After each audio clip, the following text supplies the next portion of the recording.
Bueno, izbitan, esango nuke lehenik eta behin, eskerrak eman elkarteari, proposatu zidanean proiektu hau,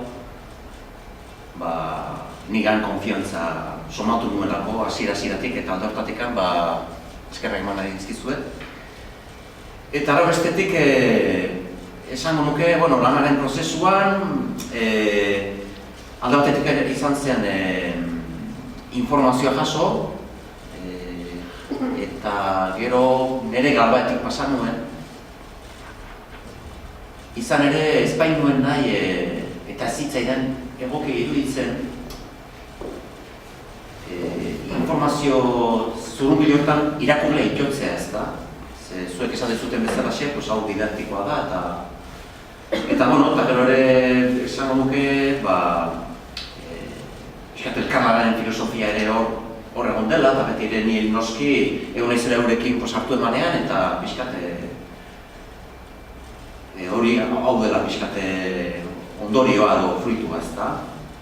Eta bate galdetu ditea zerratikan sugandila, eta nik esango nuke, sugandila zuzen ere galtzorian da gauza bada, animali bat, eta urgunen bizi dena, eta oso egokia ikusi nuen hasieratik sugandila izatea nolabait ere historia honen aria edo narrazailea ez da.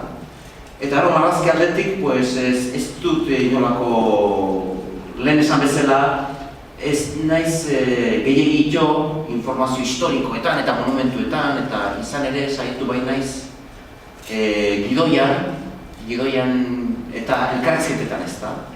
Elkarrizketen bitartez, hain zuzen ere garatzen bai da komiki bat ez da. Hortan jarri den batez ere indar handina, eta hori bukaera beti ere hori ere asko kostatu zait ez da, hasierako gertaera tragiko eta lazgarri hortatik abiatuta, pixka nolabait ere bukaera esango nuke alaiagoa edo koloretsuagoa edo ez.